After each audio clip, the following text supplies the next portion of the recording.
sebenarnya bukan hanya meringankan, bisa dihilangkan azab kubur itu.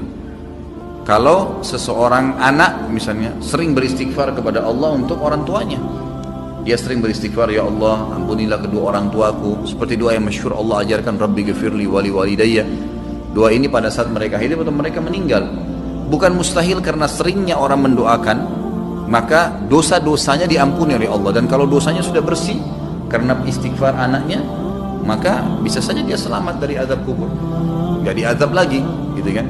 Kalau dia hanya sekedar mendoakan beberapa kali dan memang kadar dosanya belum bersih, maka azab kubur akan datang, tapi pasti memang meringankan. Cuman saya bahasakan bisa saja hilang, bisa saja hilang. Kalau penanya ini yang maksudkan adalah apa yang saya harus kerjakan selama saya hidup, perbanyak amal soleh, semua amal soleh. Jangan tinggalkan peluang apapun dalam mengerjakan kegiatan atau perbuatan amal soleh apapun, sekecil apapun. Apa saja, senyum dengan muslim, bersedekah dengan 1.000 rupiah, apa saja yang kebetulan Allah sedang mudahkan di depan mata kita, jangan disia-siakan, kerjakan semuanya. Sebagaimana sabda Nabi SAW, la tahkiranna minal ma'rufi syai'a, jangan pelit-pelit dengan perbuatan amal saleh. Kita temui ada satu orang yang lagi sedih, senangkan dia, tanya ada masalah apa, hibur, berikan nasihat. Ada orang yang sedang salah, luruskan dengan nasihat. Ada orang sedang butuh, kita bantu. Ada orang sedang sakit, dijenguk. Ada orang yang sedang terdolimi, kita tolong, gitu ya.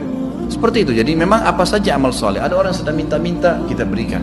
Jadi memang kita melakukan amal-amal soleh dan tidak ya memilih-milih amal soleh tersebut. Kita tidak pernah mengetahui kadar pahala yang telah Allah janjikan. Lakukan saja. Ada satu wanita namanya Zubaidah. Zubaidah ini istrinya Harun al-Rashid.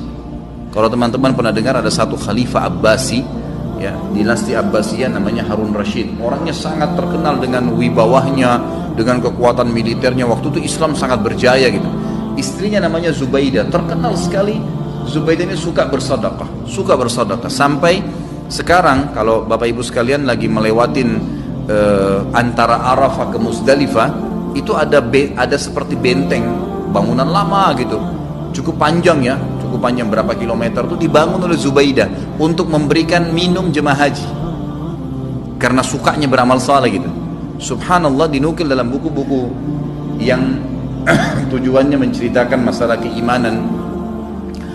Pada saat Zubaidah meninggal, maka ada salah satu dari kerabatnya mimpi melihat Zubaidah. Lalu kerabatnya ini menanyakan, yang sering dibantu oleh Zubaidah, bagaimana Allah balas kamu dengan pancuran air yang kamu buat berapa kilo itu di Arafah? Kata dia, tidak ada satupun yang saya dapatkan pahala karena saya melakukannya riya untuk manusia. Lalu bagaimana keadaanmu? Kata kerabatnya, dia bilang, Allah telah ngampuni saya dengan sholat malam, 2 rakaat sholat malam yang saya rutin jaga setiap malam. Justru karena itu Allah ampuni. Kita nggak pernah tahu amal soleh mana yang Allah ampuni dosa-dosa kita. Maka kerjakan semua amal soleh, semua, jangan dipilah-pilah. Ada teman-teman subhanallah masuk masjid, ada kesempatan sholat sunnah qabliyah, enggak, duduk sibuk dengan HP-nya. Ada kesempatan lagi macet jalanan, bisa buka HP untuk baca Quran, bukan baca SMS, baca Al-Quran, beberapa ayat bisa dilakukan sebenarnya, gitu ya. Tapi nggak dilakukan. Ada orang yang lagi minta, dibisikin sedikit sama syaitan, sudahlah, dia sudah mampu, nanti di depan, kita nggak sedekah, enggak. Semua peluang amal soleh lakukan, semua amal soleh lakukan. Dan ingat, untuk beramal soleh harus Bapak Ibu sekalian dipaksakan. Gak bisa, gak bisa. Kalau Bapak Ibu tidak paksakan sholat malam, percaya lisan saya tidak akan pernah sholat malam sampai mati. Kalau kita tidak pernah paksakan, jadwalkan, ambil tuh Quran di rak untuk dibaca, maka kita tidak akan pernah baca. Karena syaitan itu selalu memasukkan angan-angan, gitu kan? Kalau kita mau ibadah, dia nggak bisa bilang jangan ibadah, tapi diangan-anganin sama dia. Nanti sekalian baca, sekalian baca sekian juz, sekalian, supaya kita undurnya sudah cukup untuk membuat kita meninggalkan amal soleh tersebut. Jadi kita harus paksakan. Allah mengatakan dalam Al-Quran, a'udzubillahi minasyaitonirrajim, walladzina jahadu fina lanahdiyannahum subulana.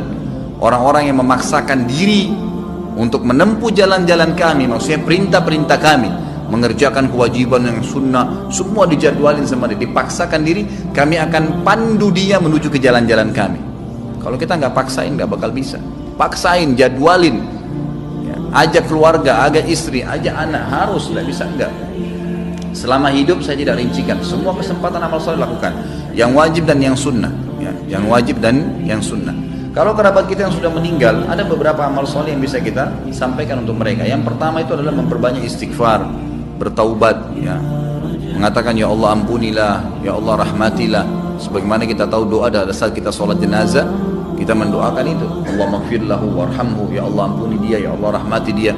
Tadi doa Rabbi ghafirli wali walidayya untuk orang tua, itu juga termasuk minta agar diampuni. Allah maghfir lil muslimina wal muslimat, itu untuk orang hidup dan mati kita bisa doakan istighfar. Ini sangat besar manfaatnya. Ada juga dalam hadis Bukhari dijelaskan akan datang nanti seseorang pada hari kiamat dikasih pahala bergunung-gunung. Jadi ternyata orang ini amal solehnya sudah banyak dan dia selamat dari azab kubur karena amal solehnya banyak, dosanya bisa dikatakan tidak ada atau sedikit sekali. Di hari kiamat dikasih pahala bergunung-gunung. Lalu dia berkata kepada para malaikat, dari mana? Saya tidak pernah bawa, saya tidak pernah kerjakan amal-amal ini. Dari mana? Setahu saya nggak ada karena semua amalnya sudah diperlihatkan. Dia bilang ini istighfar anakmu untukmu. Karena pada saat istighfar, ya Allah ampunilah kedua orang tua, kalau kita mengatakan Rabbi ghafirli wali walidayya, ternyata dosa mereka memang sudah bersih, udah nggak ada lagi, maka tetap itu dijadikan sebagai pahala karena tidak ada pembersihan dosa, maka jadi pahala buat mereka.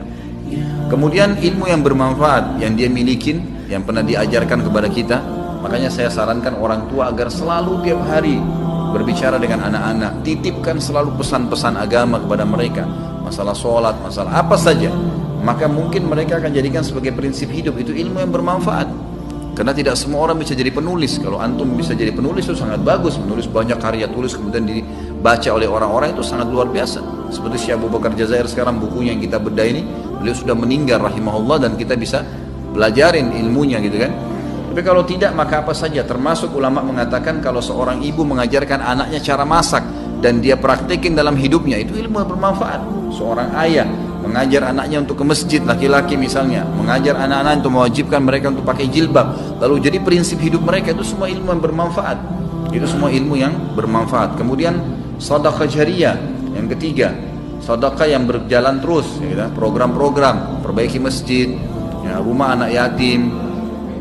Dan ada di sini yang saya ingin ditiberatkan, yang banyak dilupakan oleh kaum muslimin, ya. Kita masih jarang sekali berpikir untuk membiayai para dai-dai dan ulama-ulama kita. Ada tulisan buku yang insya Allah juga sudah saya tulis, ya, insya Allah saya terus akan penuhi poin-poinnya. Saya judulnya itu Wahai Muslim muliakanlah ulama. Kita kadang-kadang berpikir atau belum berpikir, ya, kalau bertemu antara seorang alim ulama memang dia sangat luar biasa ilmunya. Bertemu antara dia, kata ulama, ini pendapat para ulama, seorang alim bertemu dengan seorang fakir miskin, tapi si alim juga ini kehidupannya pas-pasan, yang mana didahulukan? Kata para ulama, si alim yang didahulukan dari si fakir miskin. Karena dia juga dalam keadaan miskin. Kenapa? Karena satu orang alim itu bisa memberikan manfaat kepada jutaan umat dibandingkan dengan orang fakir miskin yang tidak punya ilmu. Sampai pada tingkat itu.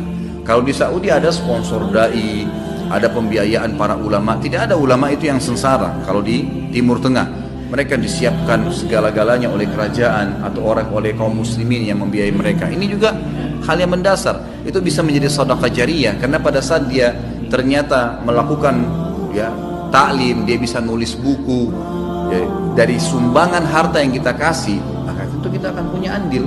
Masjid dibangun, rumah anak yatim, memperbaiki janda-janda, rumah-rumah janda, kemudian membantu kaum muslimin kayak sekarang yang lagi, ya, tersiksa, ditampung mereka, kita sumbang. Itu semua hal-hal mendasar yang bisa menjadi perbanyak, ya, amal kita nanti pada saat meninggal. Kemudian haji dan umroh ini juga dibolehkan bagi orang yang hidup menghajikan dan mengumrahkan orang yang sudah meninggal atau orang yang sudah tidak mampu.